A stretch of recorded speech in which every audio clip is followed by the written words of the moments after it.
I heard this from Pastor Dolapo Lawo, and it changed my perspective towards everything. He said something: when my plans are failing, I know that God is winning. I am not a victim in anyone's story. That means everything works for my good. So when things are going contrary to what I think, just know that God is in the story. So I focus on God. I don't focus on my problem. Things may not look like it, yes, but I know that God is with me. So my focus is, am I doing what God wants me to do? Am I with God? Is God on my side? Which I know God is with me. God is for me. God is for us. So I am not a victim of circumstances. So you are not a victim of circumstances. I'm not a victim in anyone's story. When your plans are failing, know that God is winning, because God is the master planner.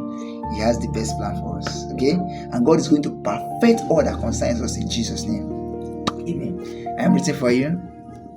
Just greatness.